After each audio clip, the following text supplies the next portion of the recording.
Mohammed, you have a chance to make your call? Did you have a chance? No. So let me know when you're ready.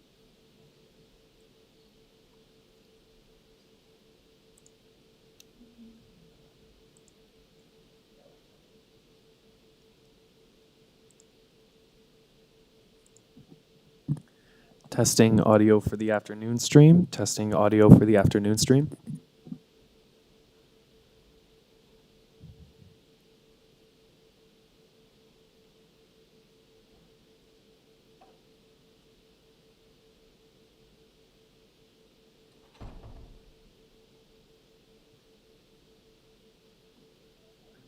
Okay, perfect. Thank you, Steph. So, good afternoon, everyone, and welcome to the City of Toronto Scarborough District Committee of Adjustment. Today is September 20th, and in accordance with Sections 45 and 53 of the Planning Act 1990 as amended, this meeting of the Committee of Adjustment of the City of Toronto is now called to order. The Committee of Adjustment considers applications for variances from the provisions of the zoning that apply to a property, permissions to extend or alter lawful nonconforming uses, and consents to sever property to create new lots. Before we begin, we acknowledge the land we are meeting on is the traditional territory of many nations, including the Mississaugas of the Credit, the Anishinaabe, the Chippewa, the Haudenosaunee, and the Wendat peoples, and is now home to many diverse First Nations, Inuit, and Métis peoples. We also acknowledge that Toronto is covered by Treaty 13 with the Mississaugas of the Credit and the Williams Treaty signed with multiple Mississaugas and Chippewa bands. Committee of Adjustment public hearings are now conducted in a hybrid in-person and virtual format. Some applicants and participants will make their submissions in person, and others will participate virtually by electronic means through WebEx, which is an online digital platform. The meetings are also streamed on the Toronto City Planning YouTube channel, and anyone wishing to view the hearing may do so by watching it on the YouTube. Those who want to participate virtually and have registered in advance will be connecting via their computer, tablet, smartphone, or telephone and have the option of participating via video or audio only. All virtual participants will automatically be muted upon entry. When your item is called, you will be unmuted by the moderator, one person at a time. We ask that you also mute your devices until you are called on to speak. Those participating by video appearance will be temporarily upgraded to panelist when your item is being called or being held. During this time, your camera will be enabled. You will only be visible during your 5 minutes allotted speaking time. At all other times, your video will be disabled and you will be reinstated as an attendee. For both in-person and virtual participants, Committee of Adjustment staff will share the presentations that have been submitted in accordance with the written submission deadline. Those participating through WebEx are not allowed to use share screen or any other panelist controls during a video appearance. The host will remove you from the panelist role if you fail to respect this instruction.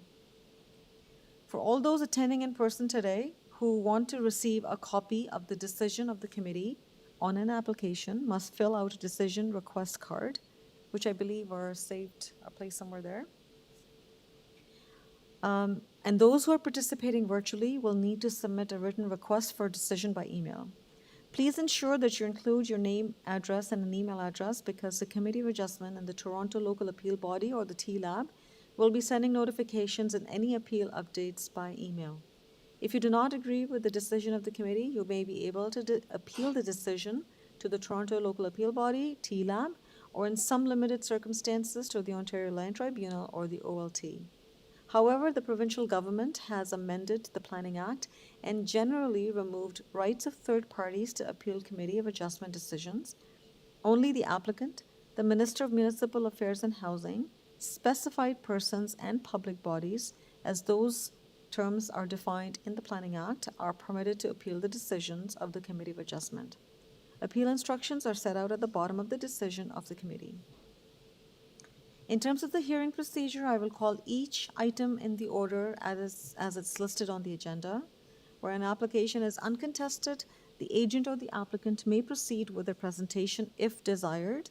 When the committee does not require presentation, applicants are to advise the chair should they wish to speak to the committee. The committee may ask questions or take the matter into committee for a decision. Each speaker, including the applicant or the agent, will be given a maximum of 5 minutes to address the committee. I will comment when you're reaching the 5 minutes. Any presentation or other materials you wish to submit to the committee must have been emailed in advance of the hearing. Staff and committee members cannot accept materials at the hearing. When addressing the committee, please clearly state your name and address. Please remember to confine your remarks to the matters that are outlined in this application. The applicant or the agent will proceed first and will make a presentation to the committee on the application. Please note that the committee may not entertain revisions to the proposals at the hearing today. The committee may decide to defer the application if it is substantially revised to ensure that the revised application is accurate and that all those who are entitled to receive the notice of the application are informed of the changes. Then individuals, either in support or in opposition to the application, will be invited to speak. Generally, we will call all the speakers in the hearing room today, and then those who are participating through WebEx. Committee members may ask questions of each speaker after they have finished their presentation. We're here to listen to your concerns, but repeating the same comments again will not advance your cause.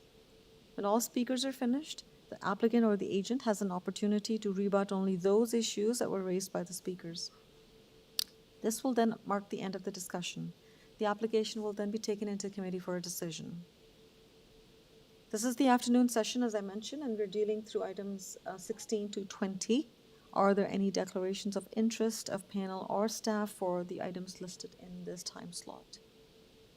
None from the panel members. Staff, are there any declarations of interest? Through the chair, there are none. Okay, thank you. So there are no declarations of interest of panel or staff members. Madam Deputy Secretary Treasurer, do you have any requests for this deferral for the items listed in the afternoon session? Through the chair, there's no items for deferral. Thank you very much. We will now begin with the agenda.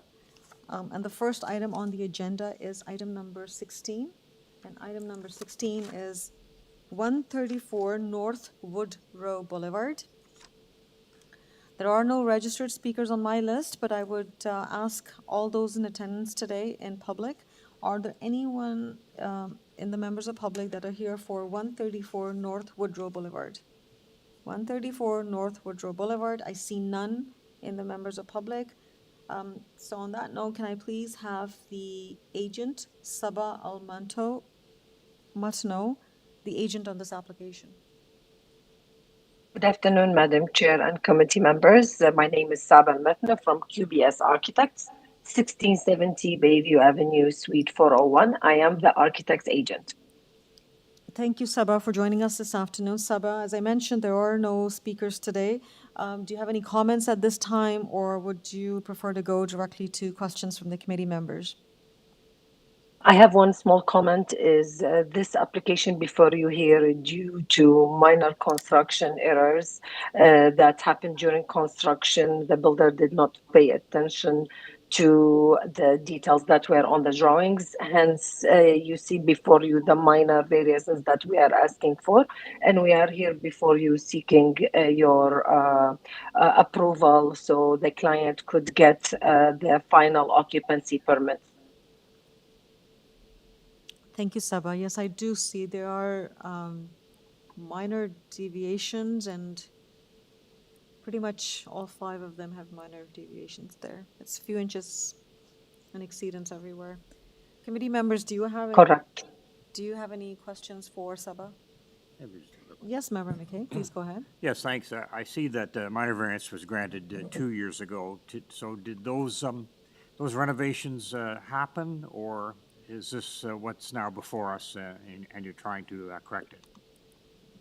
No, that's correct. It happened. And if you kindly look at the screen, so the picture is really the house is standing beside you, like on the left-hand side. And it was discovered when we requested the surveyor to do the final grading certificate, and it was brought up to the attention of the owners that these are the minor deviations happened during the construction, and we are here to correct that. Thank you. All right. Any further questions? I see none. Okay. Can we please have a motion? Member Said, go ahead. Thank you, Madam Chair. As the applicant mentioned, these are the final grading discrepancies which they found in the existing building. So it's an existing condition. The variances are very minor in nature. I therefore, Madam Chair, put forward motion for approval of item number 16, and there are no conditions to that. Thank you. And may I have a seconder? Member Macaulay, go ahead, please. Thank you, Madam Chair. I will second that motion. Okay, and all in favor of this motion? And the motion's carried unanimously, and the application has been approved. Thank you. Thank you very much. Okay, we now go to item 17, and item 17 is for 6 Kenny Avenue. I don't see any registered speakers, but I will check for those in attendance today. Is there anyone here for 6 Kenny Avenue? I see none. Okay, can we please have the agent Joel D. Giacomo, please? Hello, Joel, are you with us?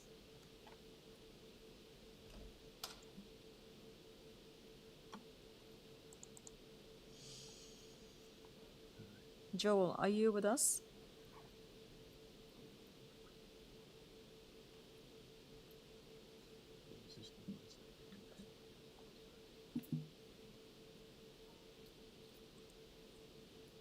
Joel, you have been unmuted. You can speak.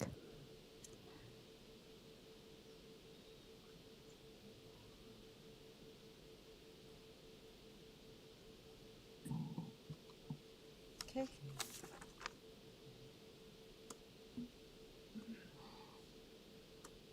We'll give a couple seconds, otherwise we can come back. Hello, Joel. You've been unmuted by staff. Please ensure you're not. I'm attempting everything I can. Okay, we can hear you. Hello? Can you hear me Yes. now? Oh, thank goodness. I don't know. I had to go through the list of all the various microphones my computer apparently has decided to invent. Okay, so good afternoon. I am here. Apologies for that. No problem. Okay, I'm glad you connected. So, Joel, as I mentioned, there are no speakers here, either in person or registered virtually. So, would you like to make a presentation at this time, or would you prefer to go to questions directly? I can make a brief run through of the supporting material if you'd like. It might help clarify some things. Otherwise, I can keep it very short, and I'm happy to move to questions. So what you see on the screen here is just sort of an overview of recent decisions in the area that all have approved variances that are greater than the ones we're requesting for 6 Kenny. And so it's just to quickly point out, so 6 Kenny's in blue, that none of the variances here requested would set a precedent for the area. And in the next few slides, it's just to show some snapshots of the neighborhood and of the houses in the area. If you could just scroll through fairly quickly, you can see here that most of the houses in the area are of a very similar nature, scale, and aesthetic character to what we're proposing.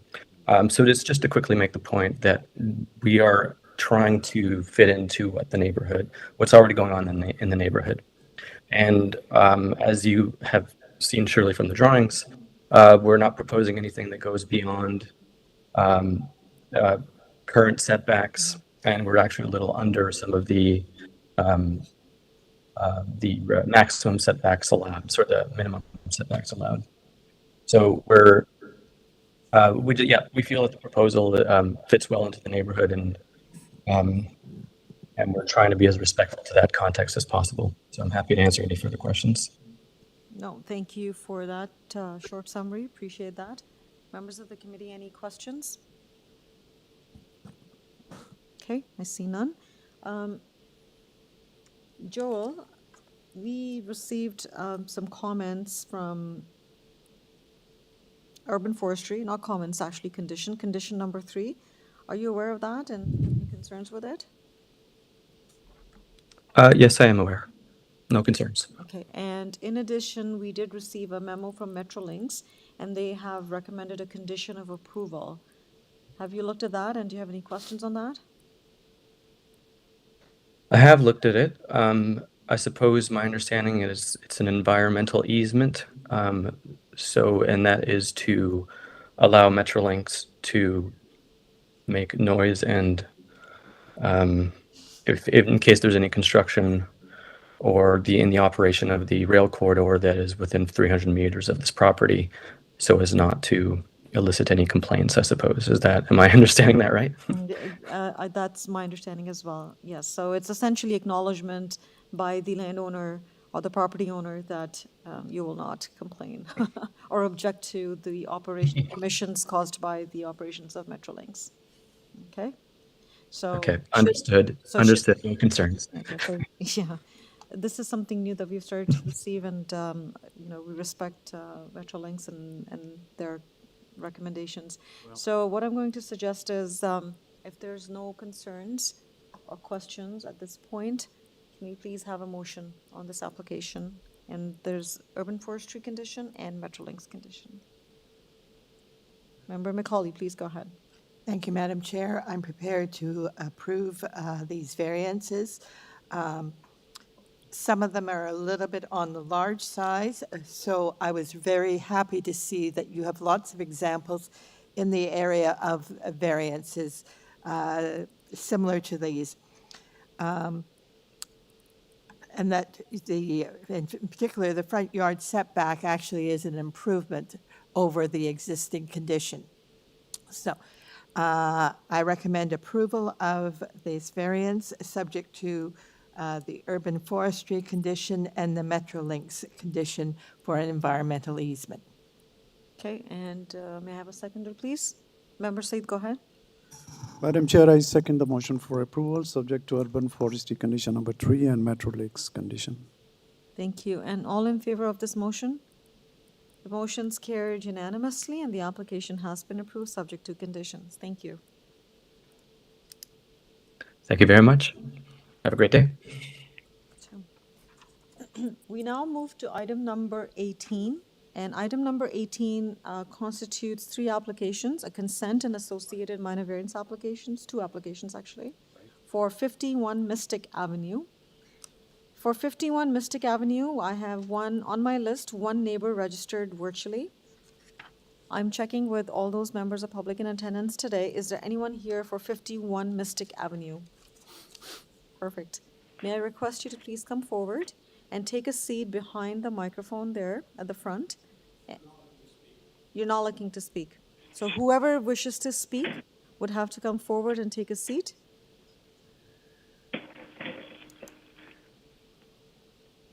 Okay. And then I'll let you know when your turn's up to speak. So have a seat, please. Can I please have the agent, Leo? Hello, are you with us, Leo? Yes, hello. Yes, hi, good afternoon, everyone. Good afternoon, Leo. So, Leo, we're looking at your applications for consent and associated minor variance applications. We have 2 members here who are participating today to speak on this application in person, and we have 1 neighbor who's registered virtually. So, the floor is yours. You have 5 minutes. Tell us about your application. Okay, so we want to sever the lot and construct 2 detached dwellings. We spoke to planning, and planning has no concerns. We looked at the report from engineering, and then they have no concerns, and we agree with their conditions in regards to the electric car, as well as all the other conditions that they have. Forestry has no concerns, and we do agree to all their conditions as well. Metrolinx has no concerns, and we will agree with all their conditions. We did submit 1 letter of support from number 47 Mystic, and we have verbal support from 66, 55, and 45 Mystic. So 46 and 38 Walcott. So basically, if you can pull up my supporting material, page number 1, and what we're asking for our frontage and lot area So page number 1 is 15 Medford. It's one street west. It was approved at frontage of asking for 6.62, approved at 6.09. We're asking for a lot area of 238, and they got approved that with a lot area of 219. If you can pull up page number 3, 33 Medford, again, 1 street west, approved at 6.0 meters. A lot size of 219, what we're requesting. You can pull up page number 5, 94 Danforth, basically 2 or 3 streets. It was approved with frontage of 6.3 meters and a lot area of 194.1. And basically, we want to remove variance number 7 in both applications because it's basically talking about the electric car, which is not an issue.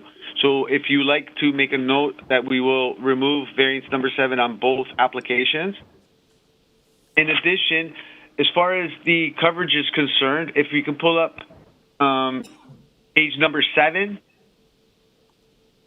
Page number 7 is 25 Mystic. We're asking for 42.3. Mystic was approved at 43%, item number 4. Pull up page number 13. 519 Warden was approved at 45.94%. Item number 4 again. Page number 16. 138 Eastwood Ave. Got approved at 49% coverage. Item number 3.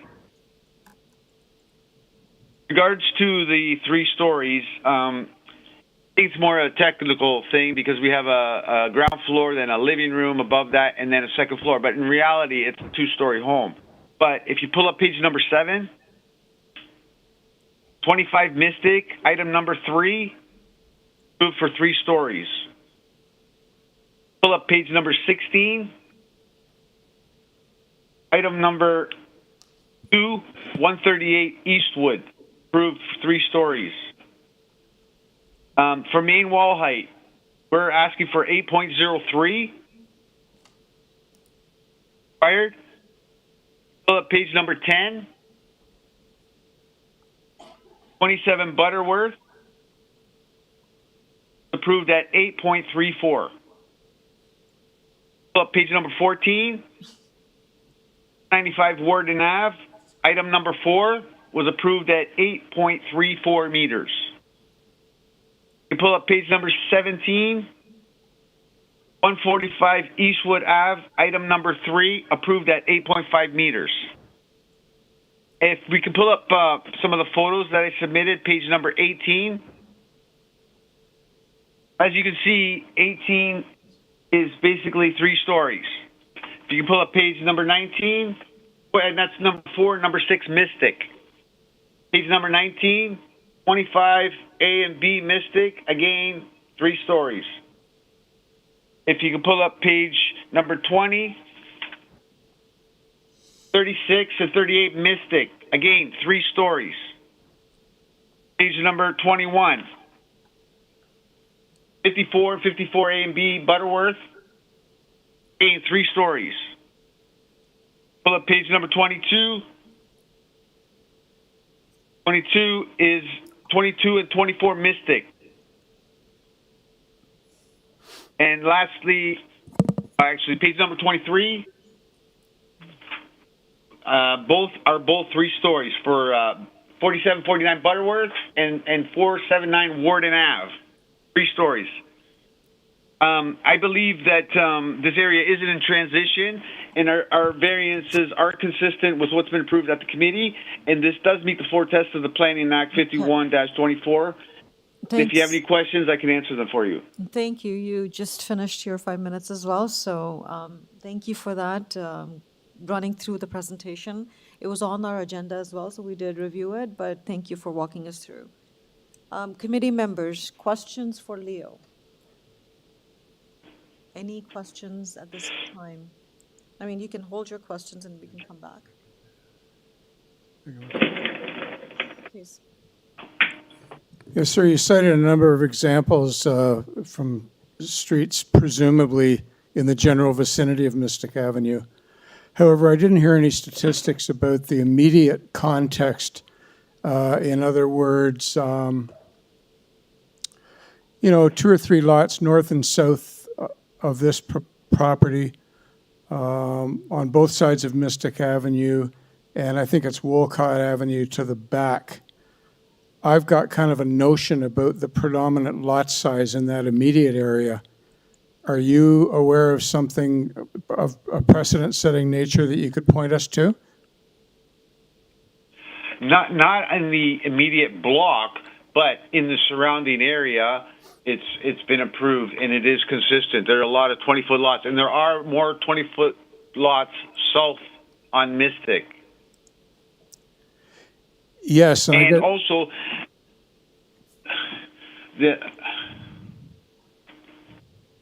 I feel the city is in need of housing, and I think this is a good opportunity to create an additional house where it won't jeopardize the neighborhood. And your view is that these 2 proposed lots and these smaller homes would be compatible with this immediate context. Again, it's interesting to hear about Warden and other streets, but I'm talking about Mystic Avenue from Milne Avenue North and Wolcott Avenue in the backyard. And I'm looking at a location map and I don't see anything like what you're proposing. So I'm just asking you to correct me, but if what I'm looking at is right. If you look further down on Mystics to the south, no, I don't want. Sorry, I don't want to look further down Mystic. I want to look at the immediate context. I have a bent about the immediate context. The block within which the proposal there's is built. None that I see in the immediate context, but in the general area, there's quite a few. And even yes, on Mystic. you have waxed eloquent on the larger area. I am asking you, and I am strictly interested in the immediate context. You have answered my question. Thank you, sir. Thank you, Member Taylor. Any further questions or comments? And maybe we can come back to more questions once we have had a chance to listen to our neighbors here. Member Said. Thank you, Madam Chair. Yes, we can come back to this later on, but since we are already talking about the lot size, and another member was asking about the immediate context. Like, we cannot see when I Google the street view, I cannot see that trend there. But at the same time, Mr. Leo, you give us a set of examples, many houses which are 3-story buildings, but you are saying this one, the one you are proposing, is not a 3-story, but you are quoting a lot of precedent, there are 3-story. Does it mean your building is also a 3-story building, or you still say, no, technically it's a 2-story? So basically, it's more of a technical. If you can pull up my elevation, page number A8, side elevation.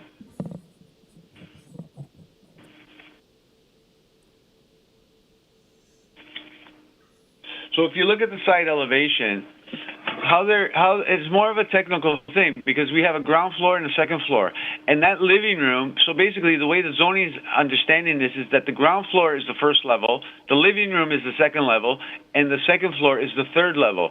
But in reality, it's a 2-story home. That's why I showed you the examples of the 3 stories, because it's considered a 3-story because the living room is above the ground floor.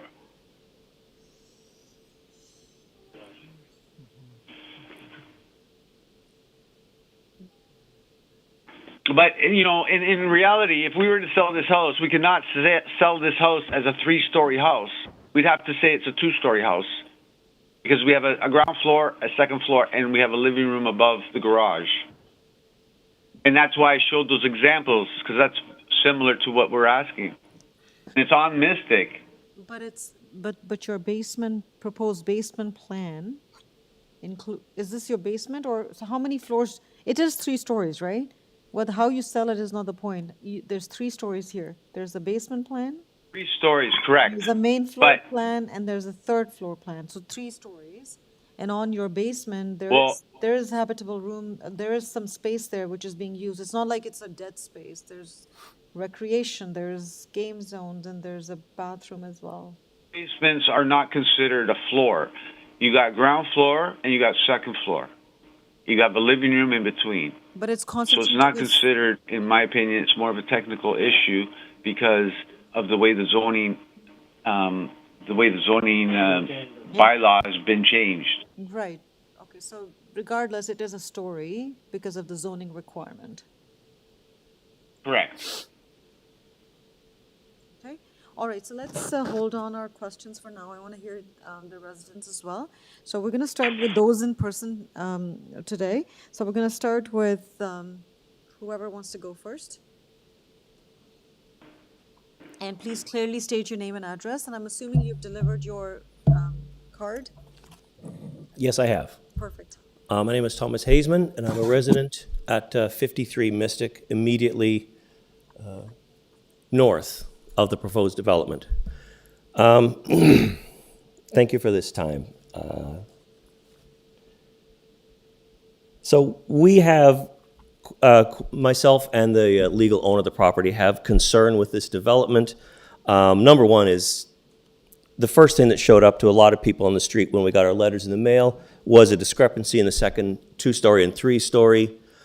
Some places it's listed as one, some places listed as other. You have to go into the variances to see that even though it's being planned, only in the variances does it show up as the 3 on paper to my knowledge, to my recollection. And also, some of the discrepancies, the first thing I noticed was that the tree declaration seems to be quite inaccurate, where they're not removing protected trees on private property, and yet the arborist report lists that they will be. As well, the arborist report is very confusing, possibly mislabeled, in that the developer's lot plan is showing that trees on our property, on the property owned of 53 Mystic, are to be removed for the development. And yet the arborist plan shows pictures of the trees on the north fence line, which is not on our property. So there are numerous discrepancies and errors. It's a very big property. As far as fitting in with the neighborhood, this house is quite a ways up a hill. Mystic Avenue at our end is a long hill, and this property is very close to the top of it. So this 3-story development will dwarf everything around it. From the front of this house, you cannot see another house design. If you walk across the street from this property, you cannot see another house, another distinctly different house design. Up and down Mystic, they're all the same on both sides of the street, as well as on the lot behind us. I believe it's Walcott Avenue. All the streets on the west side, even numbers, they're all the same, top to bottom, with the exception at the end of the street where you start reaching industrial infill areas or areas that have been under pressure because they're adjacent to major streets. And of the precedents that were given, a lot of them aren't even in the general area. Some of them are not in the general area. They're all, and very few of them seem to have the number of variances that are being requested this time. As far as going back to, trees, the proposed variance for the extra large second-story deck seems quite excessive, given that the proposed design is for single-family dwellings. It seems to be a rather large deck, given that they've already taken up a lot of lot. we are quite interested in the specific wording to be decided. We're interested in the grading plan because this house is significantly uphill from us, and they're planning to build the walls of this house less than 12 inches from the property line, which is rather close, given that they're uphill of us. They have to pump out the drain for their recessed driveway, I believe, was in an engineer's report. And as far as discrepancies, sorry, I'm not very good at this. Tree 9 in the arborist report is mislabeled, as far as just discarding that report. It's mislabeled as a northern catalpa in fair condition, and it is in fact a dead white pine, which has been removed. So there's just a lot of opportunities to revisit this application once it's been repaired and brought back into the scope of the immediate context of this neighborhood. I'm done. Thank you. Thank you for your comments. You've articulated your concerns very well. Members of the committee, are there any questions for the speaker?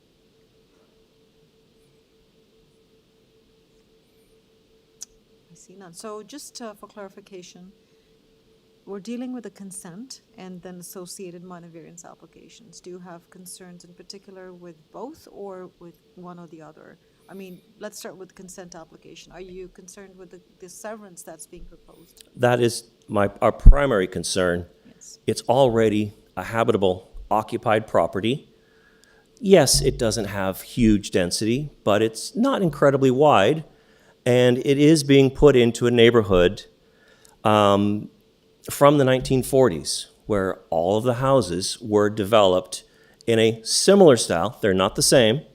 A lot of them have been enlarged. A lot of them have been changed. But the bones of the neighborhood is very recognizable. There's examples of this all through the wider neighborhood. And as far as whatever the word goes. Sorry, as far as meeting the neighborhood and finding reasons to process this. If I could find the right word, it'd be great. You gotta leave the immediate neighborhood to find changes in house design, in house size, setback, Right. spacing. Everyone has a side driveway Right. in the immediate neighborhood. Not that this is necessary, but it is what's there. There should be a good case for change. Okay. There could be a better case for change Okay. than just add a house. All right, perfect. Thank you very much. And I think the whole discussion around the immediate context was, as Member Taylor also brought it up. So we're going to get some more clarification on that, but thank you for reiterating that and appreciate your time. All right, thank you, sir. We can Okay. go to the next speaker.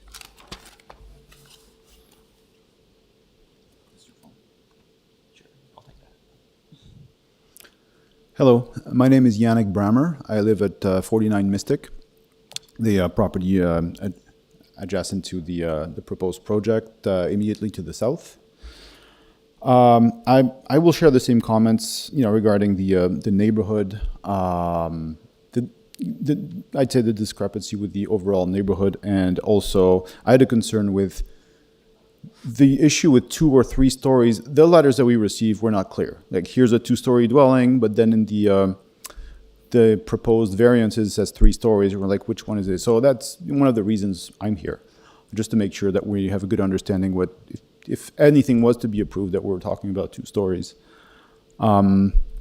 We are, my family and I are concerned about the proposed deck on the 2nd floor. I would agree with my neighbor that, the way this is being proposed, we're looking at a humongous deck that would tower over all the backyards in the neighborhood, which is unheard of, and would create some unwanted privacy issues. I mean, it's not my property, but this would be a very big change for our neighborhood.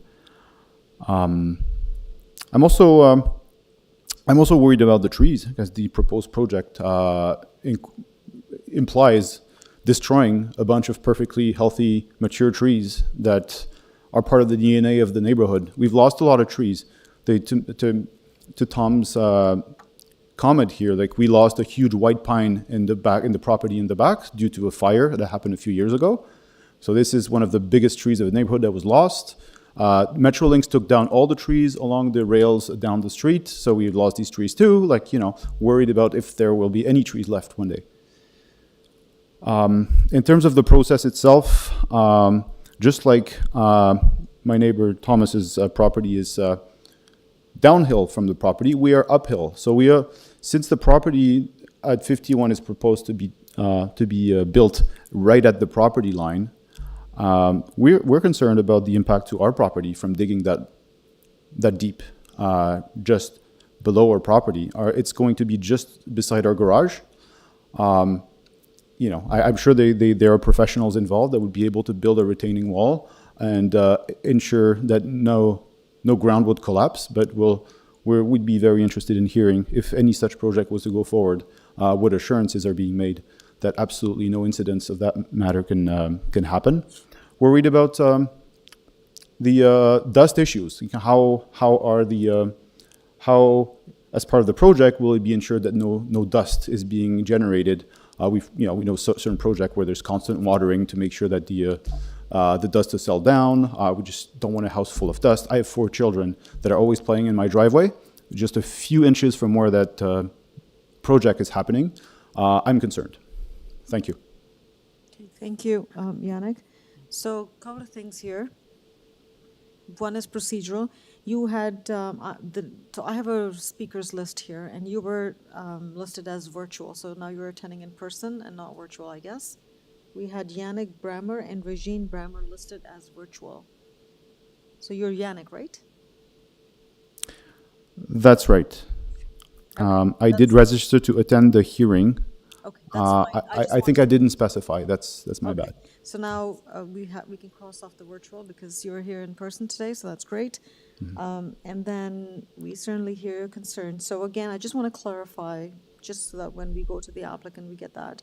So your concern, as I understand, with this application, and also with the severance of the lots as well, correct? Or is it just what you mentioned about the size and scale of the buildings? You're also concerned with the proposed severance of the lot, correct?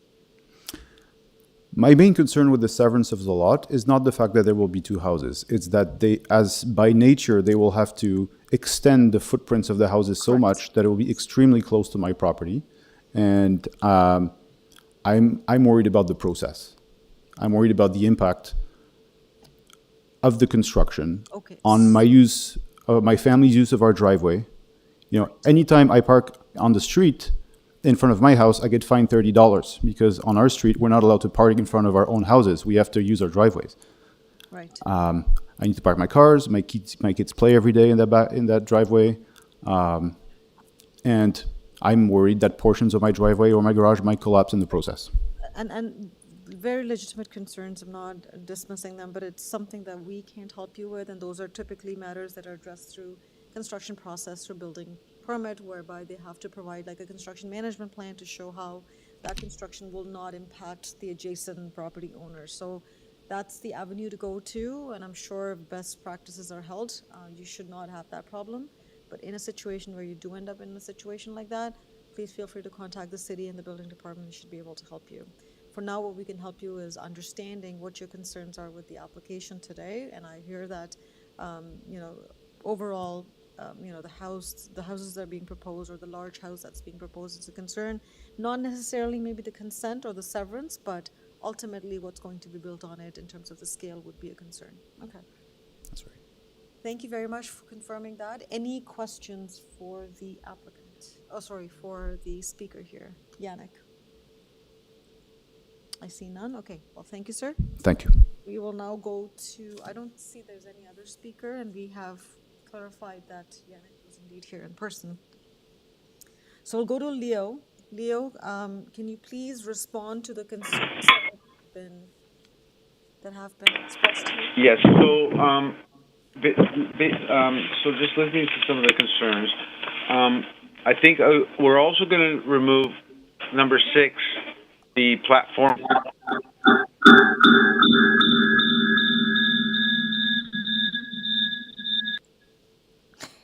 Hello, can you hear me? Can you hear me? Yes. Yes, we can hear you, but have you done anything that has caused a little bit of an echo? No, I haven't done anything. Okay, so that's fine. Just carry on. We got I a. don't know if you heard me, but Go ahead. and to address some of the concerns, we're willing to remove variance number 6 and variance number 7 on both applications. Variance number 6 is the deck, and variance number 7 is the electrical charge. And also, engineering does not have any concerns. Yes, we have a negative slope to the average grade, but it's a positive slope to the street, so there will be no reverse flow. It'll be all going to the street. As far as forestry is concerned, we have to make an application to forestry. So once, if you make a condition that we have to get forestry approval, we'll have to deal with forestry. In addition, as far as the plans are concerned, we comply with both side yard setbacks, front yard setback, rear yard setback, and in my opinion, it's consistent with what's been approved. And also, planning has no concerns. And when they said there was nothing in the area, if you could bring up page number 19 of my, there's 25 A and B Mystic, 35 A and B Mystic, 36, 38 Mystic. So that is in the immediate area. And in my opinion, also to mention that Toronto it's a growing city, and it is attracting more newcomers, and they're going to need different sorts of housing.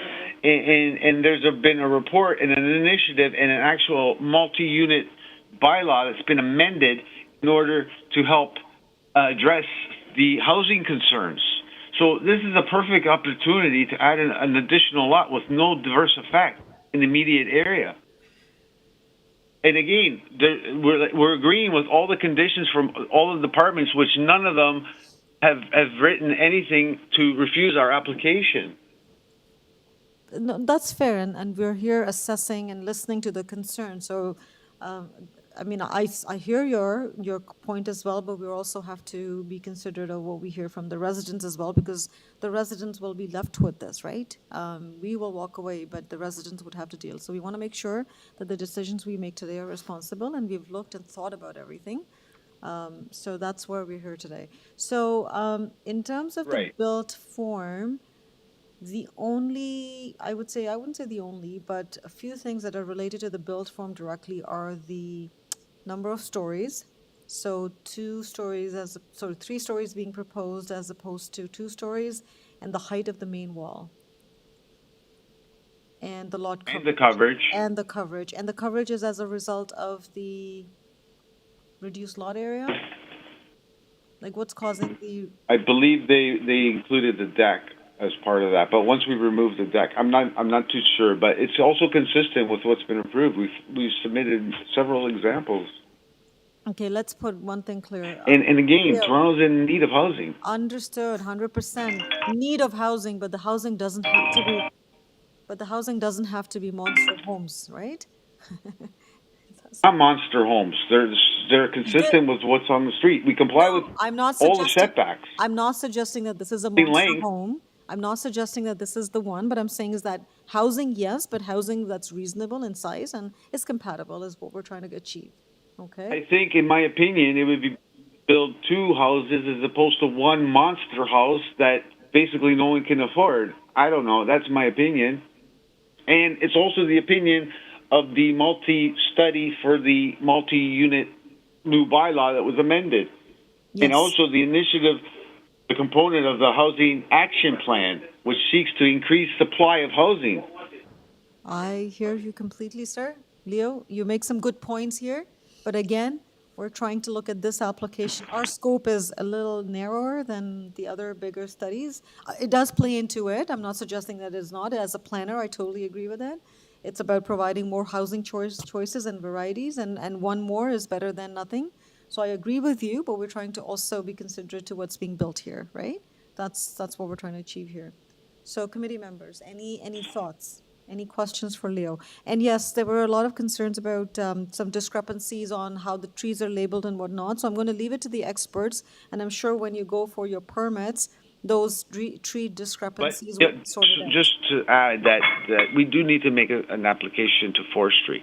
So if there are any errors or omissions or whatever, which I don't agree with what the neighbor said, but if there are, we do have to deal with forestry. So if it's a condition that we get forestry approval, we would have to go through that process, and we're willing to work with forestry to maintain as many trees as possible. Okay, fair enough. Thank you. So you've confirmed that you're removing variance number 6 and 7. Correct. Okay, committee members. Any thoughts, any comments, any questions before we take the matter? Before we take the matter? Yes, Member McCollum. This is a simple question back to Leo. He's given us examples of other lots in the area that are 6 meters. The ones that I looked at that were 6 meters or 6.6 meters were all semis.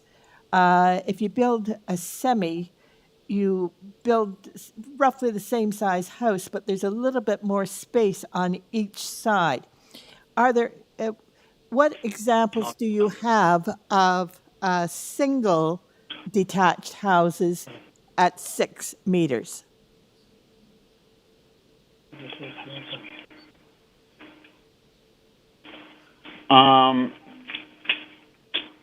Well, I know there are lots that are not semis further down on Mystic that are 20-foot lots, and in general in Toronto, basically 6 meters is what's requested for a lot.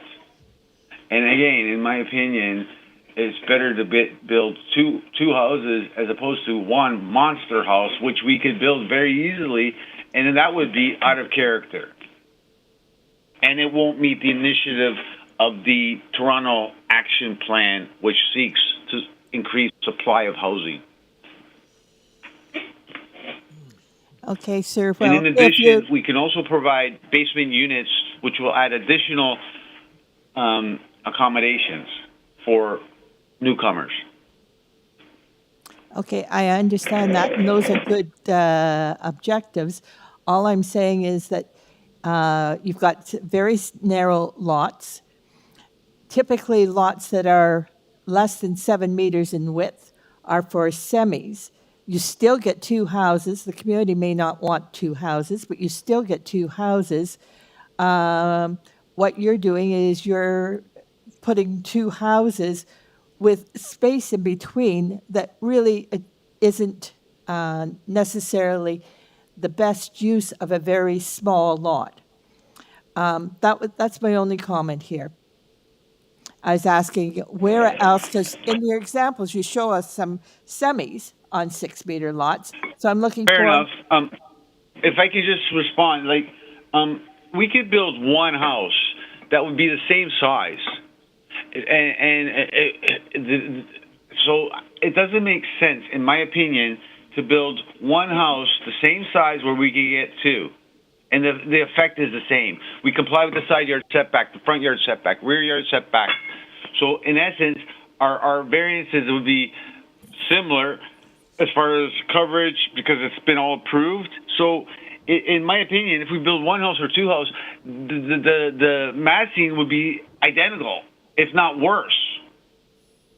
And it would be out of character, in my opinion.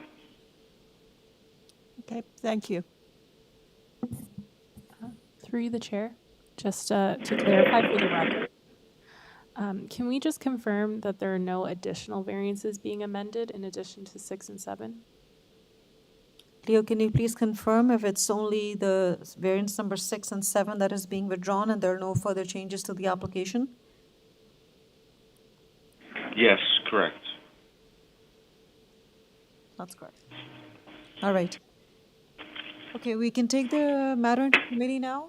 If there are no further questions for Leo. And Leo, you've read through all the conditions from urban forestry, ECS, Metrolinx. Yes, all Okay, the conditions, and we're in agreement with every single one of them, okay, including well, Metrolink. okay. Let's take the matter into committee. Committee members. We can wait.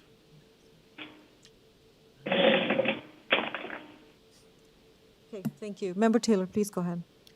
Yeah, I'll just offer a condensed version of my previous remarks. I'm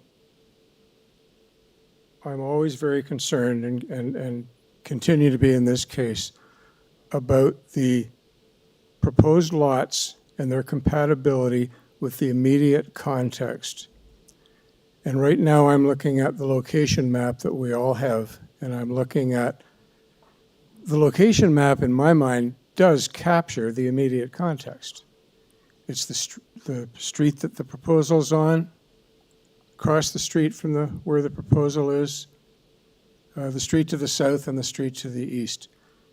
And every lot on this map is 13 meters wide. This proposal here will be very different.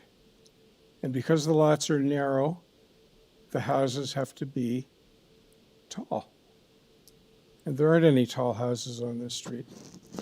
So I think severing this lot would not be in keeping with the character of this neighborhood, the immediate context. And I won't make a motion at this point, but I think you probably know where I'm going to land on it. Okay. Thank you for those comments, Member Taylor. Any other comment?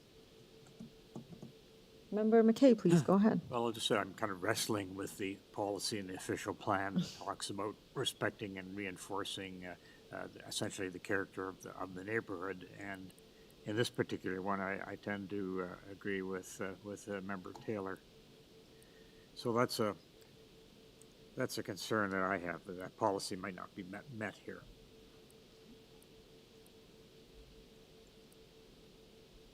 Okay. Any more comments?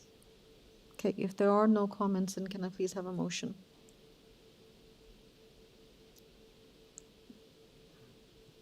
Who wants to go? Okay, you okay?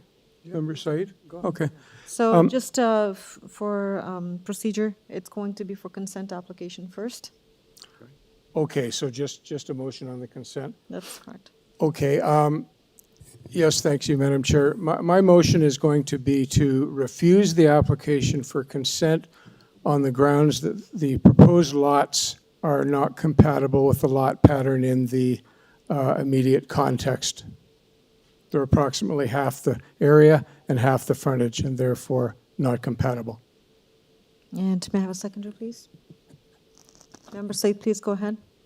I second the motion, Madam Chair. Okay, and all in favor of this motion?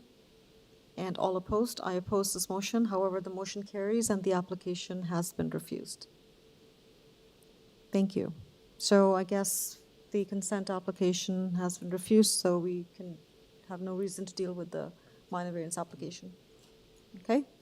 All right, thank you very much. We will now move on to our next application, application number 19, and that is for 37 Mystic Avenue. Lots of things on Mystic today. Another Mystic. Okay. For those, so the decision has been made and the application has been denied, so thank you very much for attending today. We are now going to talk about 37 Mystic Avenue. Is there anyone in the audience here who is here for 37 Mystic Avenue? 37 Mystic Avenue, I see none. Okay. I don't have any registered speaker for this as well, so we will go directly to the agent. Can we please have Jonathan online with us? Good afternoon, Madam Chair. Good afternoon, committee. Good afternoon, Jonathan. So Jonathan, how would you like to proceed? Would you like to present or would you go to the questions? I We could bring up, I did provide a lot frontage study for the broader kind of context as well as the immediate context on the context of the subject block. I've kind of broken them down into two categories. One being everything in red being kind of 7.7 meters or below. I do acknowledge we aren't 7.7 meters, but we are just below that 7.7 meters. And that kind of seemed to be a tipping point between we got from 7 up into the 13s. I then also took the gray color, which is any lot within the broader context that has a greater frontage than the existing lot at 37 Mystic today. And I think it's pretty evident from here that the reds clearly outweigh the grays. If we can go to the next page, I've also provided a snapshot of just the subject block on Mystic of what those red houses look like. And what's interesting here, we can see both new builds as well as existing lots that have that similar frontage essentially of what is being proposed before you today. So in terms of the immediate context of this subject block, not only does this lot frontage exist, this built form exists, as well as, again, being existing lots of record that weren't created through a consent, as we can see from the top left, the bottom left, and the top right, which are existing houses on the street, as well as the middle left and bottom right dwellings that would have been created through consent applications, similar to the one that's before you today. In terms of the coverage and the building length, we have submitted letters of support from both the adjacent neighbor to the north as well as the south. In my opinion, an indication of a lack of any type of adverse impact that might come from both the increase in length as well as the coverage. I would also note that the side yard setbacks we are proposing are significantly greater than what is permitted in the zoning bylaw. We are proposing a 0.49 and a 0.6 meter side yard setback for each property, whereas a 0.3 meter is permitted under the zoning bylaw. I would say that the proposed dwellings would fit well within not only the subject block, but as well as the broader context of the neighborhood. Again, we've not had any discussions with planning or any concerns. We are okay with the ECS comments. I absolutely detest the Metrolinx comment because it's really an unfettered easement. They're requesting that really just is a way to cost a homeowner money, where this is essentially 2 blocks located away from any type of Metrolinx corridor. Again, I am in the committee's hands with that condition, but I am not a big fan of it. In terms of ECS, I'm okay with that, and I'd be happy to answer any questions that the committee might have. Thank you for that, Jonathan. Just a quick question, and I just trying to understand the mechanics of this. For Metrolinx easement requests that are coming in, what are the requirements? Is that a separate agreement that has to be entered into, or is that something that could be built into perhaps the development agreement or the consent agreement that you have to enter with the municipality? No, Madam Chair, you are essentially dealing with Metrolinx and giving them an unfettered easement over the property. We've been doing one now for about 6 months. They've required us to get a new survey to lay out where the property is in relation to that Metrolinx corridor. I'm not a big fan of it, but again, I am in your hands. But no, it cannot be built into that. You're essentially, again, registering on title and easement in favor of Metrolinx. Which is different than what I'm reading here. If you look at this particular memo from Metrolinx, it says, the proponent shall provide confirmation to Metrolinx that the following warning clauses has been inserted into all development agreements. Yes, and then if you go to the next page, Madam Chair, Oh. it gives you that you're giving them that easement for $2. So it's the preparation of the easement documents that causes a little bit of extra work. Correct. Oh, okay. Correct. But it's not a separate agreement. Okay, it's just an easement document. Got it. Fine. Correct. Okay. Thank you for that clarification, because yes, I see that quite often in the last couple of years, and wasn't sure what the logistics of it was, like how it would be administered. So now I have a better understanding. Okay, so Committee of Adjustment members, any thoughts, any comments? Could we just go back to that lot study for a moment, just so I understand it? It was the screen that was just up showing red, yeah, thanks, That one? parcels. Yeah. Okay. So, Jonathan, I just want, so the subject property is there in black, sorry. Yes. That's the lot you want to create, I see, all right. And the pink or red lots, am I correct? You're saying that those are having a frontage around 7.7 meters? Could you just go over that? I may not have got that right. Correct, through you, Mr. Chair. Mr. McKay, correct. All of the ones in red would be at or below a 7.7 meter frontage, which is, again, kind of a tipping point between when we go from 7 up until the 12s and 13s, which would have been similar to the application that was previous. Okay, yes, right, okay. All right, thank you. With the grays being larger than the existing lot frontage of the subject property today. Okay, yes, yes. Thank you. Okay, so, oh, even larger than the existing lot frontage. Got it, okay. So, Correct. so there's some change happening in this neighborhood south on Mystic as opposed to what we saw on North Side, which kind of is a little surprising to me because you're further away from Danforth, and I would say that as you get closer to Danforth, that's where you start to see some gentle intensification happen. But this is sort of happening from the reverse end. That's interesting to see. Okay. Yeah, they were just wider lots, I think, Madam Chair, kind of lots of record in the subdivision that were there. And again, it's interesting to see on this subject block, you also do see some original dwellings that weren't created through a consent application that have a frontage fairly similar to what we're proposing through a severance application. Yeah, and I do see a mixed bag of types of lots and fabric as well. Okay. I wouldn't call it a dog's breakfast, but this is certainly a little bit different than what's on the north side. It's a mixed bag. Okay, I would agree, Madam Chair. any further question? Member Macaulay? Thank you. We've talked about the consent application here. In my notes, I paid some attention to the consent application and very little attention to the variances. So I've only written down that you have a variances and that you are in agreement with 2 stories. Can you give us a quick rundown of the variances that you're requesting?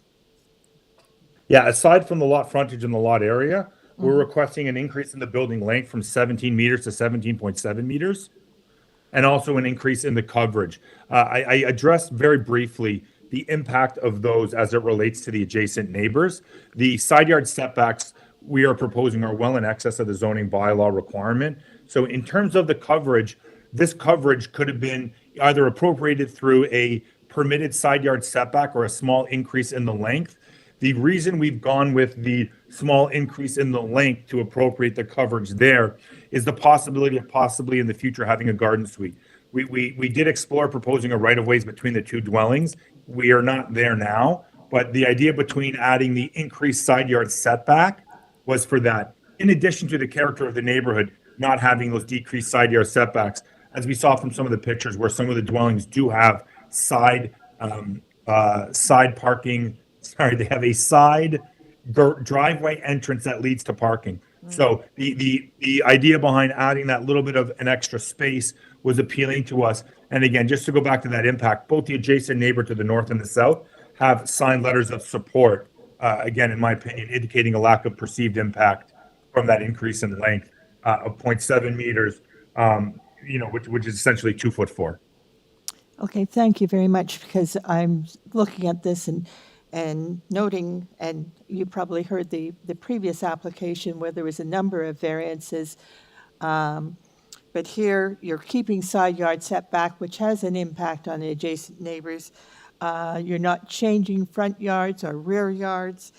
And you are increasing the coverage to 41% from 33%. Okay, well, you are changing the building length 0.7, but that's really pretty minor. It's nice when we're dealing with something that's real minor. So thank you. I just wanted to be clear as to what the variances were. Okay, that's all. Thank you, Member Macaulay. Anyone else before we take the matter into committee? Okay, thank you, Jonathan. We will take the matter into committee now, and you've agreed to or acknowledged all the conditions. although you have concerns with the Metrolinx, but I don't want to mess with the crowns here, so I'm just going to just take it. You don't want to be in a situation, especially at this committee level, to say no to something that's coming from the Crown Agency. So take it with a pinch of salt, but I think that's the best way to go for now. Members of the committee, we're now into committee mode. Any comments, any thoughts? Okay, if not, then are we ready for a motion? Member Said, go ahead. Thank you, Madam Chair. I would move a combined motion for consent application as well as the minor variance application attached to that. So, Madam Chair, I put forward motion for approval of the consent application, and this approval is subject to conditions from ECS and Metrolinx, and the approval of the minor variance application will be subject to urban forestry condition number 3. Okay. Thank you. And may I have a seconder, please? Member Macaulay, please go ahead. I will second both those motions. Thank you, Member Macaulay. And all in favor of this motion? Motion's carried and the applications have been approved. All applications. Thank you, Madam Chair. Thank you, committee. Okay. And last item on the agenda today, we have item 20, and that is for 72 Gaiety Drive. And before we proceed with the agent, and I see the agent in person right now, so please come forward. I would also like to ask the members of the audience here, who is here to speak for 72 Gaiety? I am. You are? Okay, perfect. Please have a seat, and welcome. So you are? Okay, we have you. Perfect. Thank you, Kimberly. Have a seat, and thank you. Have a seat. So we'll start, just so we are all, we can confirm, so we have one member of public in person, and then we have 3 virtually that will be joining us. So we'll start with Patrick McAuliffe, the agent on this application. Please go, sir. Yeah, so is this working? It's working. You may have to speak a little closer into it. Okay. Yes, I first apologize for the deferral from last month. We were away on holidays and we couldn't make it, so we had to defer to this month. I would like to hear what everybody else has to say first before I make my comments. Sure, so you can, okay. So members of the committee, do you have any comments or questions for Patrick at this time? I don't see any, Patrick, at this time. So do you want to present, or do you want to hear the residents first? I'd like to hear the residents Perfect. first. Okay. So have a seat. We will now go to our first member, the resident who's here in person, Kimberly Joanne Sobrian. Kimberly, please. And you have 5 minutes, Kimberly. Thank you. My name is Kimberly Joanne Sobrian. I'm here representing my grandparents who live at 40 Burnview Crescent. So that would be the property behind the proposed bill. Both my grandparents, Winifred and John Haywood, they are in their 90s and unable to appear. Sorry, I'm short. And I also live at the property with my family in the upper story. So if you can look at the aerial plan, I can show you exactly where my property is. My property is in the corner at the back. So you can see the line going this way and then a line coming up. My property is the one just in there. Now, Burnview on that side is at a lower elevation than lot 79, which is the Gaiety lot. So I'm going to restrict my comments strictly to what concerns our property. The first is the variance in the height. The height of the building, I can see from the drawing, it looks like it takes into account from the building from the ground to just about the roof line. It doesn't take into account the pitch and slope of the roof. So when you add that additional pitch and slope of the roof, you're looking at a quite substantially tall building, which, considering that my property is lower, would impact our light and some of our privacy that we enjoy. The back end, which we have our flower beds. The second would be in that same aerial view, you can see the coverage, the footprint of the property. I'll just wait a minute for you to go back for the footprint. Same aerial view where I could show that you put up before. Yep, that one. Not a problem.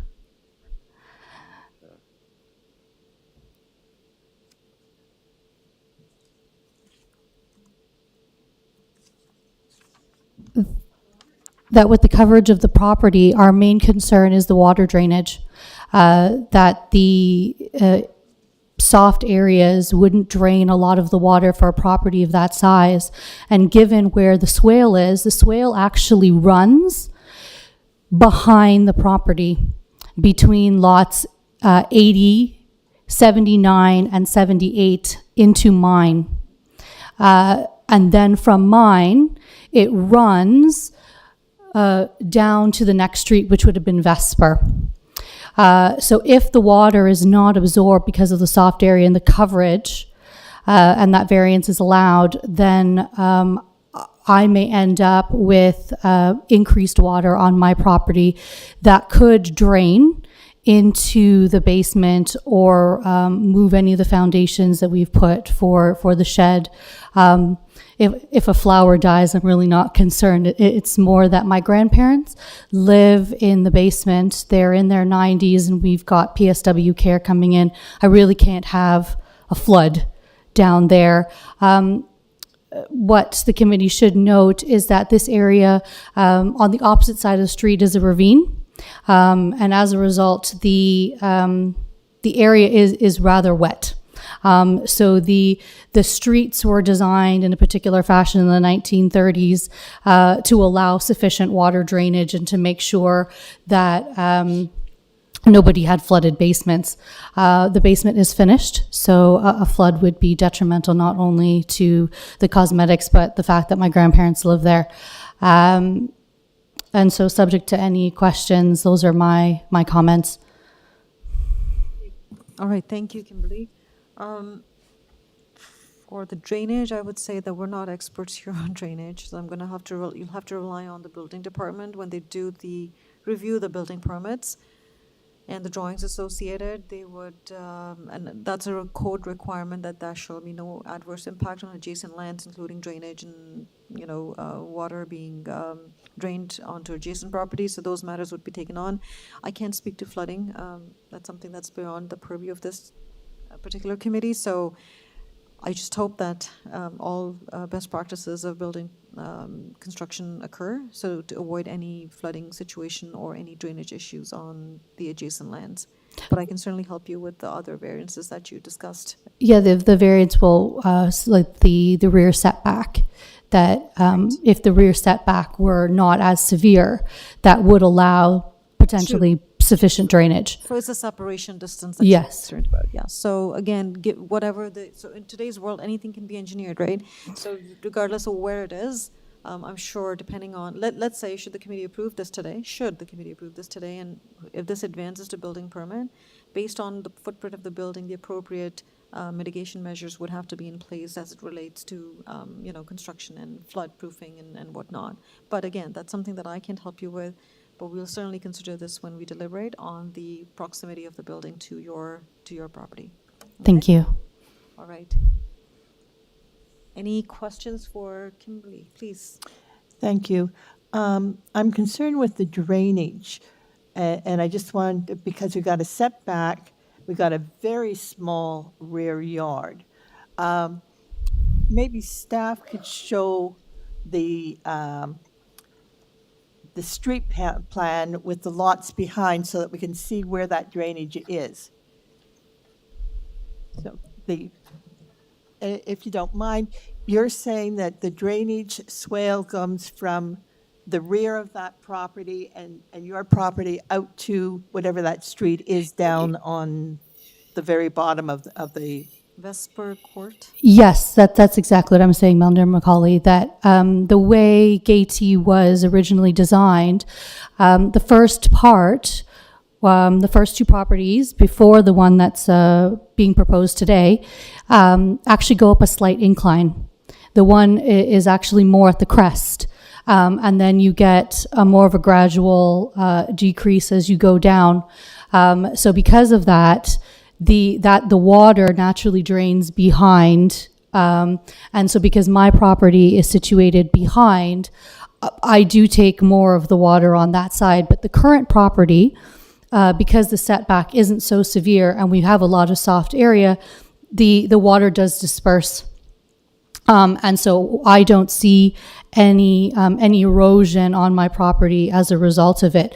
But if you were to make it more severe and come closer to the fence line, the concern with that variance for me is that one, which the size and the pitch of the roof, that's going to send a lot of water.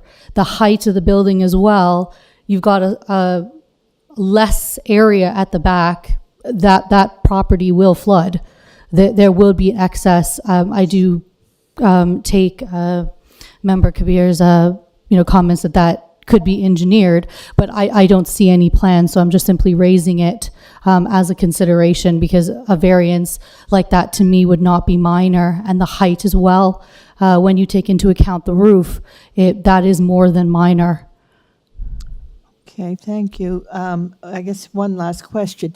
When you talk about a swale, in these older areas, sometimes there is a swale and an easement in the rear yard to handle the water. Is there any swale or easement that you're aware of? Yes, there is a swale. So this property Your is... property or on the... It actually is in between my property and the one property on Vesper that kind of runs behind. It's because this lot is kind of hexagonal that there is another property that runs on Vesper that runs behind, and then this one's sort of in the corner of mine. So the swale runs directly behind and runs straight to Vesper. And you can see it in the grading of my property, where you can see the dip in the swale, and the fence is actually sitting pretty much in the swale. We had to build the fence in a way to allow the water not to go directly down to the floor level, so that it would allow the water to drain where it was supposed to go. Okay, thanks. And staff, can you pull up the proposed site plan, just so that we can see how much rear yard there is on this proposed plan?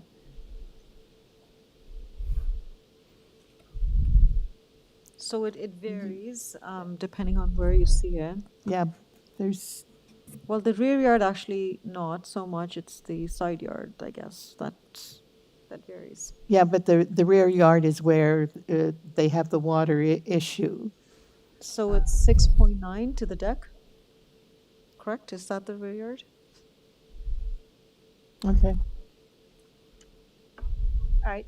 That's all my questions at this time. And Thank you. then while we have the plan on the screen, the water kind of, the swale sort of runs parallel to that diagonal, right? Going all the way Correct. Yes. So the water from this property will drain sort of in that corner. That's a low point, and then it will kind of go in that direction to Westbar. Correct. So you want to make sure that there's enough room there. That there's enough room there, because my neighbor on Vesper that's directly behind, his property is actually lower than mine in the swale. So although the majority of the water from 72 Gady would come onto mine, it would appear logical that quite a bit of it would go on to his then too, because that is the fence line in between the swale. Okay, so I let the applicant respond to it, but drainage typically, or sheet drainage or stormwater runoff is, is a combination of a lot of things, not just the setback, but it's the permeability on the site, right? And that Correct. ties to the lot coverage, the amount of permeable versus non-permeable space. So we can have that clarification from the applicant in terms of how he sees that this proposal may not impact that drainage and cause severe issues downstream. Yes, thank you. So we can certainly have that confirmation. Again, as I said, it's not just a setback, but it's also related to a combination of a few. Understood and agreed. Okay. It's more than one factor, but it's the only one that's before the committee, so that's why I brought it up. I'm looking at our variances. We do have a coverage We do. variance, Yeah. Correct, yes. which does have an impact on the amount of open space that the water can permeate into. And I guess that deck at the back. So Member Macaulay, is also just in close. terms of the procedure, do you still have questions for Kimberly, or can we make that part of our I think I've discussion? got I think I've got all the information I can get from Kimberly. Perfect. Thank you. Thank you. Thank you, Kimberly, for your time. Because we have other residents as well, and I'm sure we have lots to talk about after that as well. So we're going to go to our next resident who is registered to speak virtually, and that is William Josh and Karen Reed.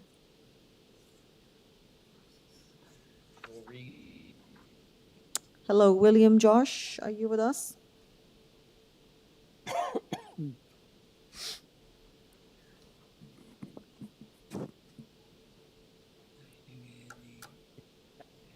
Hello, Josh, are you with us?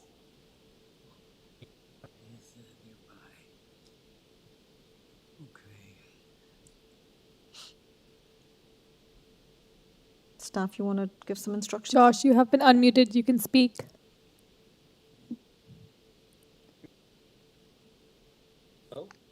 Yes, Josh, we can hear you, but it's very faint. Could you speak a bit louder? Come closer. Thank you for telling me it's faint. Okay, now? Yes. I'm William Joshua Reed. I prefer Josh at 74 Gaiety Drive. Okay, sir. I submitted a presentation. Can you bring that up, or should I just read it? Let me confirm with staff. Staff, do you have a presentation from Josh? Just bear with us, Josh, for a second. Thank you. Yes, we do have a presentation in the supplementary agenda. Yes, there you go. So it's on the screen. Tell us when you want to flip to the slides. Sorry, through the chair, I don't think that's the presentation for that's 74. That's the presentation for 70. One moment. The subject property. Okay, so did Josh submit materials?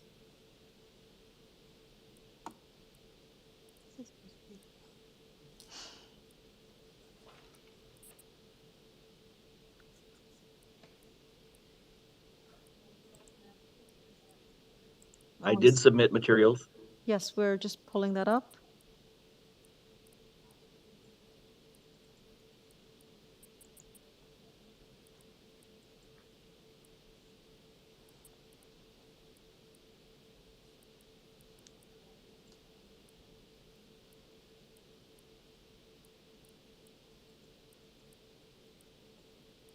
There you go. You got it.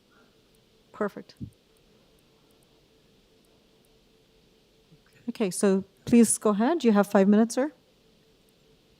Okay, I'll try to take less than 5 minutes. Thank you for the time, and I appreciate it.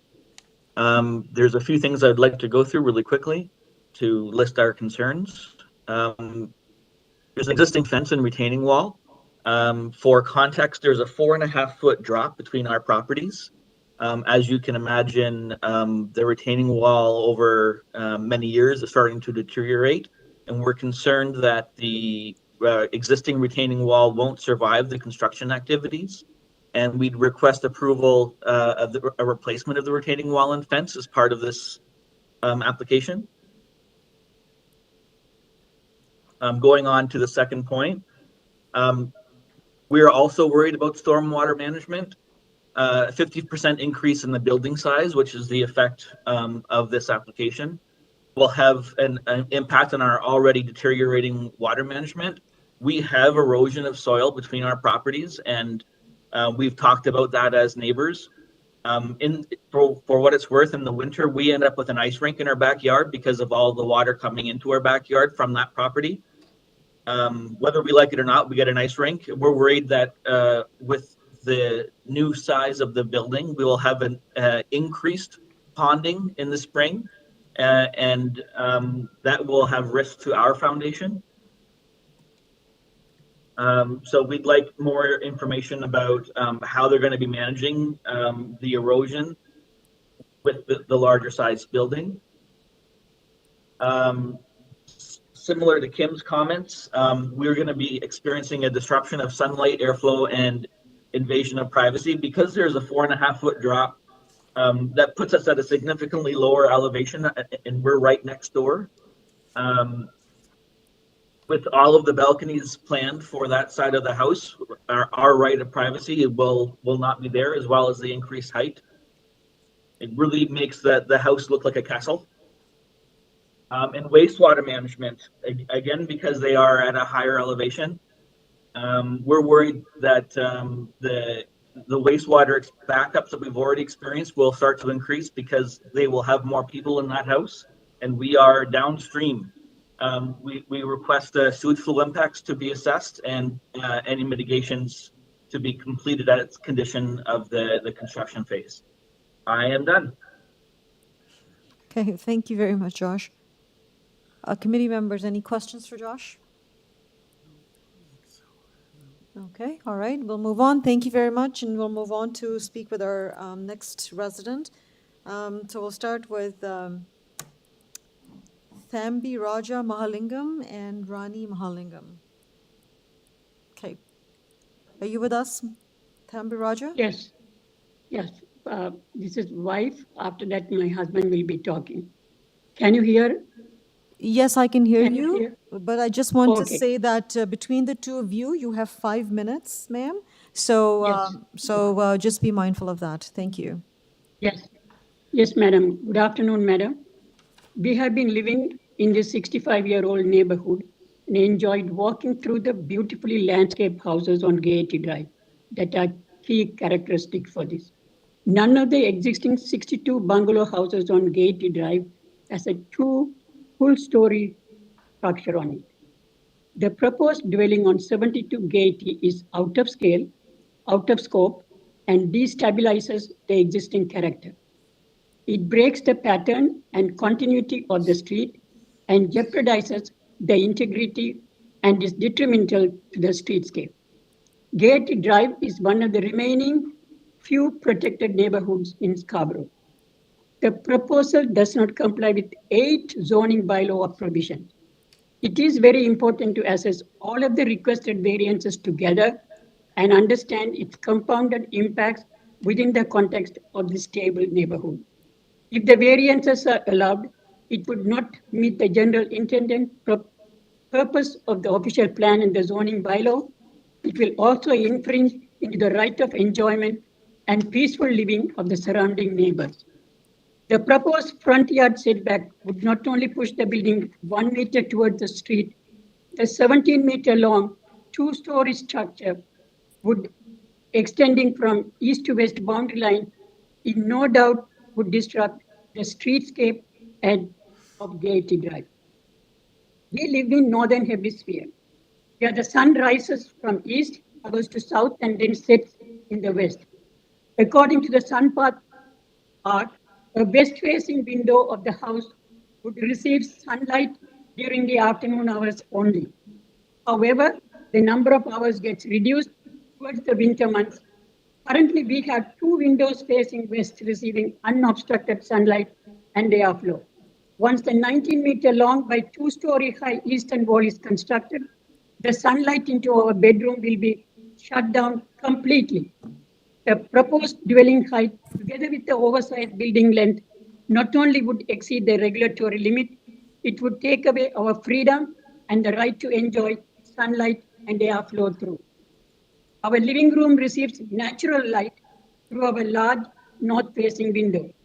The exceedance of height, length, and reduction of front yard setback would not only disrupt the natural light into our living room, would deprive the evening sunlight into our front yard. Extreme weather events are becoming normal due to climate change.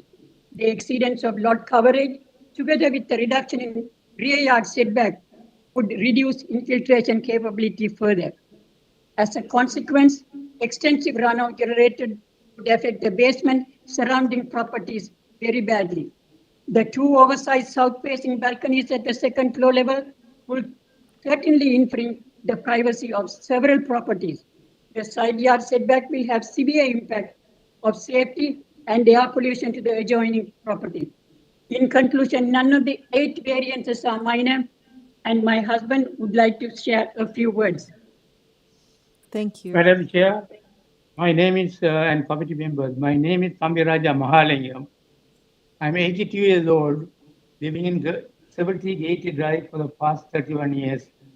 After retirement, my wife and I decided to stay an age at our own home. Over the years, we converted our front and backyard perennial flowering garden that attracts varieties of butterflies and birds.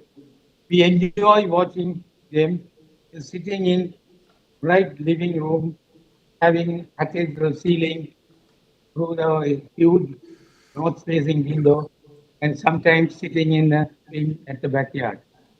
It is our desire to stay at our home as long as possible and live with our time in. I learned about the proposed dwelling next to my west facing bedroom window and its magnitude from your variance notice and plans. It disturbed me heavily due to the sudden disruption of sunlight and the airflow to my bedroom, waking up to see a massive wall across my window. When I realized this is going to impact on the peaceful enjoyment of my life, it gives me nightmare and terrified sensitivity to my guts. I do not know how to express my feeling. You would understand that my heart, the only figure, aging parents at home, enjoyment is reduced suddenly. I leave it to you for your decision. Thank you for listening. Thank you very much for your submissions today. Members of the committee, do you have any questions? While I have you, I just want to clarify one thing, Sambi Raja and Rani, is that while I appreciate that, this will certainly be a change in the neighborhood, and in particular you're as an adjacent neighbor, but you're aware that a two-story home is permitted in the zoning. Are you aware of that? I know it's right now what you see on the street is single-story bungalows for the most part, but a two-story home is permitted as of right. Are you aware of that? We are certainly aware of the provision of 9 meter high. Anybody can put up a 9 meter high. Right. But it is going to destabilize the existing, because none of the 62 houses have 2 stories in the front yard. Correct, and I totally understand that it may potentially destabilize. However, it's a homeowner's or a property owner's right. So you have the same right as your neighbor. You have the right to build it two-story, and it sort of starts to look like as if we would start taking away the rights at that point. So, and that's not what we're here for. We're here to make sure that the rights are preserved, and that whatever is being discussed today or the application before us is reasonable. So I totally see that they're requesting for a variance in height. They want a taller building. But if they were to come today to build a two-story home, which met all the zoning bylaw regulations, a two-story home will be permitted as of right. Yeah, but they are not only asking for the height, madam. Yes. They are asking 8 variances, the depth, length, setback. The backyard setback has a utility corridor, so they are reducing the infiltration capability. Right. All those residents who are right around are talking today are all about drainage problem. Right. It is a huge problem. And yes, they have the right, and we also have the right to enjoy our bedroom window light. 100%. The light is taken away by the huge eastern wall. So the owner has the right, we also have the right. 100%. And I think you misread my comment here. I was only talking about the height. And I totally see that, and I think you made a point in your presentation as well, that we have to look at all the variances collectively. And I do see that there are other variances that are adding to the increase in the built form. So we will get there, but I just wanted to make sure that we all understood as residents of Toronto that in this particular zoning, a two-story home is permitted. And we'll of course have a conversation around other variances as we proceed. But I just wanted to clarify that with you. Okay. Any further comment or question?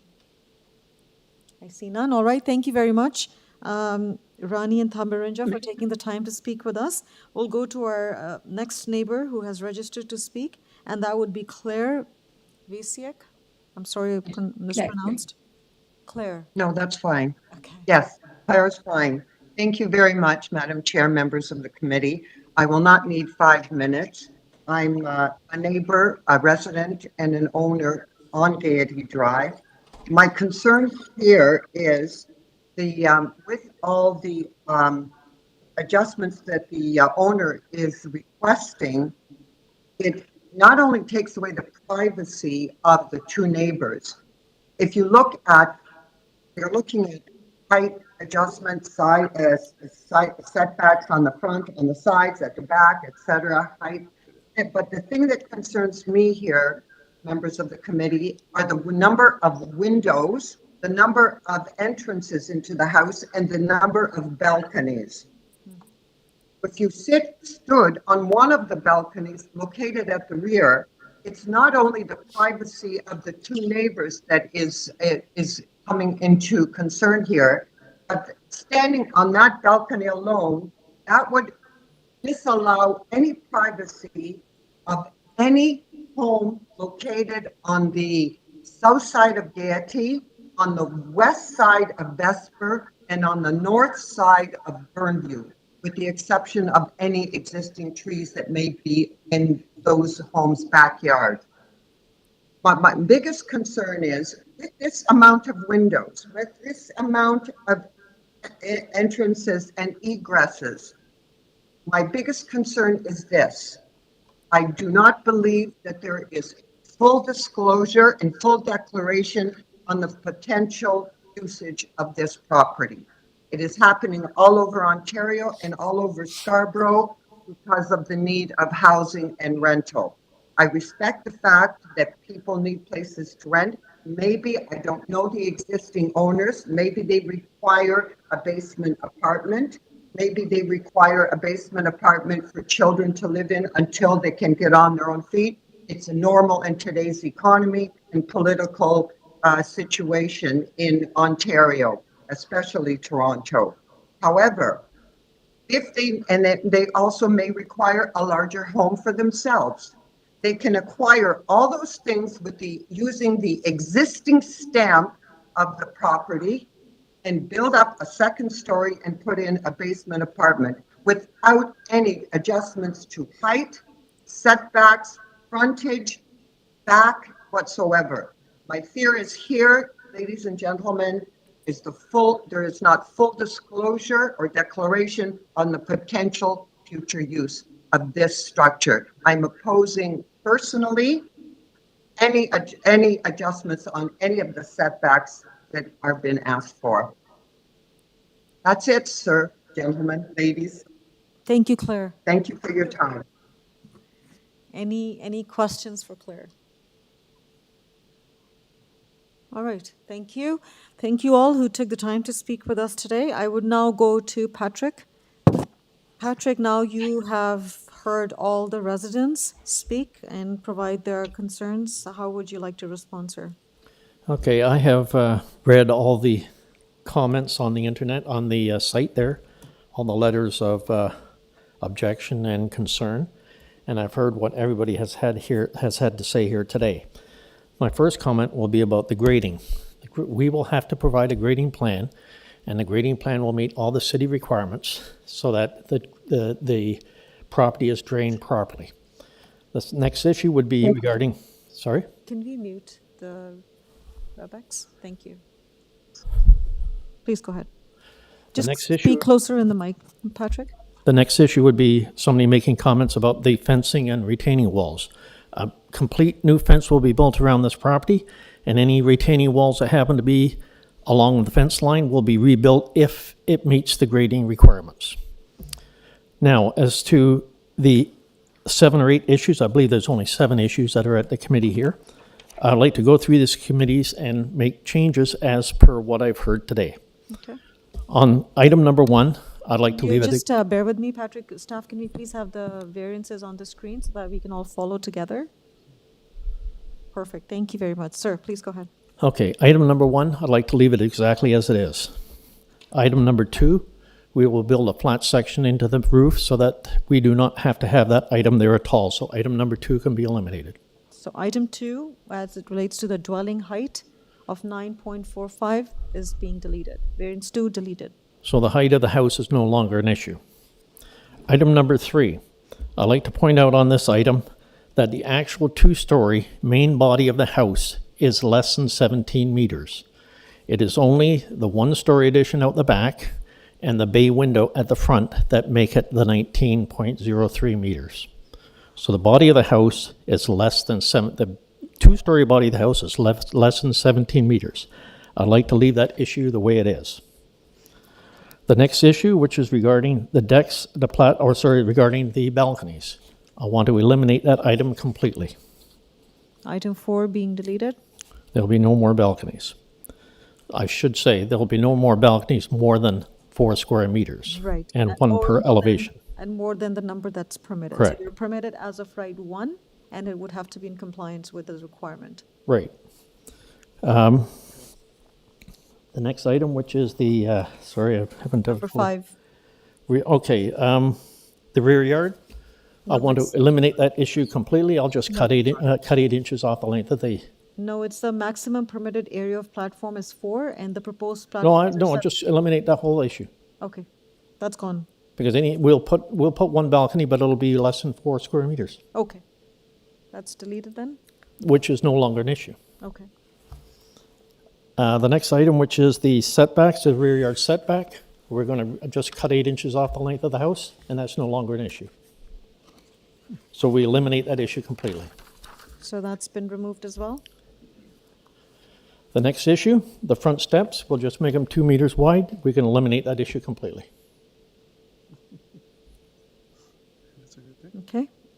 The final issue, what I'd like to point out on this one is the main body of the house is 7.11 meter setback. The bay window is 6.61 meter setback. The existing dwelling, the way it is right now, is actually 6.25 meter setback. So we're actually building our house back of the house that is there right now. So it's only the bay window that extends out into the front yard setback. Yeah. I'd like to leave that item the way it is. So I believe that we're now down to just 3 issues. Staff, were you able to capture the variances withdrawn? Perfect, thank you. So that takes care of a lot of issues that were raised. Privacy, balcony, platform. Item 1, variance number 1, what is that? That's the lot coverage, and I think Patrick said that he wants to leave it the way it is, but as a result of any of those variances that you've deleted, would this be impacted, Patrick? Well, the thing is, if I leave that the way it is, I can always widen something to make up for what I've lost. I don't want to get into all the mathematics of what will happen if I reduce a house by 6 inches or whatever. Okay, so your lot coverage is still 36.65. Correct. Yeah. It may be less, Yeah.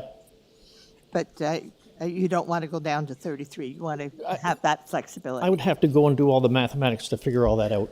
Okay.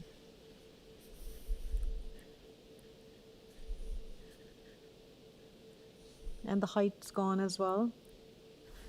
And the building length as shown on the plans, that 19 meter is for a portion. The rest is all under 17 meters in terms of the building length.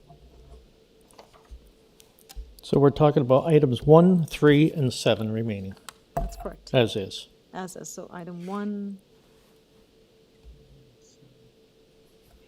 3. 1, 7, sorry, no, 1, 3 and 8. 1, 3, and 8. Okay. Sorry, 1, 3, and 8? Yep. Yes, 1, 3, 8. So item 1 is the lot coverage, item 3 is the building length, and now item 8 is the front yard setback. And For those who are paying attention, it's only, that reduction is only for a portion of the bay window that's taken out. The rest is all more than, actually, it's 7.11. Okay, all right. Thank So you for making those adjustments, Patrick. So we're talking about item 1, which is the coverage, Mhm. item 2, which is the length of the house, and the last item, which is the front yard setback, That's correct. correct? That's correct. That's what we've captured. Okay. Any thoughts, any comments on the changes? I have a question. It may have to be a question of staff. Community planning has asked that this be tied to the site plan and the front side elevation drawing. With the changes being proposed, is that any more applicable? You may want to take a few minutes to look at it. Through the chair, we did review during discussion, since it's an improvement, it doesn't impact community planning's condition. Okay, so we still have a community planning condition to tie the variance to the site plan and the front side elevation drawing. Through the chair, yes, as amended, though. As Okay. amended as a result of the changes that are As discussed amended, today. yeah. So the site plan as amended as well, as a result of the changes today. Okay, thank you. Okay. All right. On that note, if we have no further questions or comments, can we take the matter into committee now? Through the chair, sorry, we're just confirming the condition from community planning. It might only just be the site plan.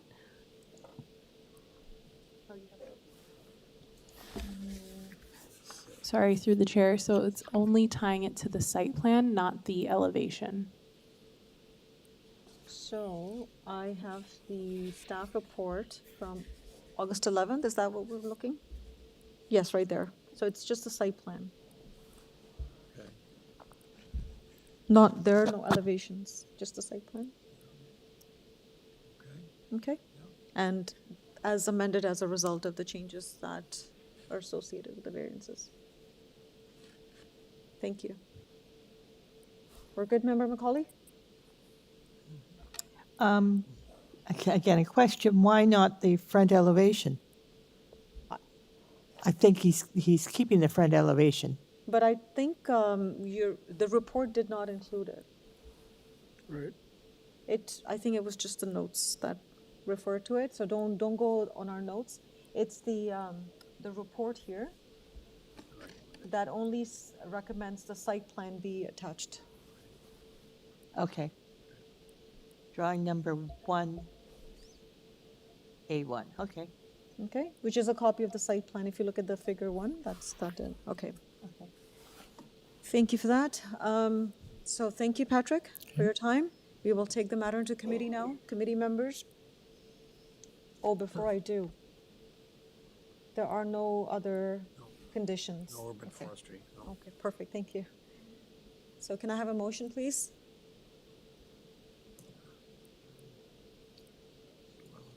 And a motion. Member Taylor, please go ahead. Thanks, Madam Chair. Yes, I find the variances, particularly now, meet the 4 tests under the Planning Act, and no problem moving their approval. So I move approval of the application as amended, such that the requested variances are numbers 1, 3, and 8 only. And they do not include variances 2, 4, 5, 6, or 7. And my motion to approve would be subject to the community planning condition with a notation at the end to clarify that it would be the site plan drawing as revised to incorporate the removed variances. That's great. Yeah. Thank you, Member Taylor. May I have a seconder, please? I'll second that motion. Member Macaulay seconds the motion. And all in favor of this motion? The motion's been carried, and the application as amended has been approved, subject to a condition that was also amended. Thank you. Okay, thank you very much. Okay, so that brings us to the end of the agenda for today. We've dealt with all the 20 items on the agenda today. Is there any other business? Member Said? Oh, sorry, through the chair, just the T-Lab. We had 3 T-Lab appeals for 151 Mayborn Avenue, 1 to 21 Loch Levin Drive, and 151 Pitt Avenue. We've also had some T-Lab decisions for 37 A and B Allister Avenue and 70 Dunstall Crescent. Okay, thank you for that. Maybe just one more item. Anne had mentioned that the next meeting is for October 18th, and that's also the date, I guess, they wanted panelists downtown for further training. So has that been addressed at all, staff? So, Through the chair, this is probably, we could deal with this offline, but it's, the training is actually on the 19th. Oh, maybe they shifted something. Okay. okay. So if there's any clarification, Member McKay or Member McCauley, you can reach directly to Colin or Ashley, and then they should be able to help you. All right, thank you. Okay, all right. Any other business? I see none. All right, thank you very much. And I need a motion to adjourn. Madam Chair, I move that we adjourn. All right, and I second the motion. And all in favor? Motion's carried. The meeting has been adjourned. Thank you. Fix it up here.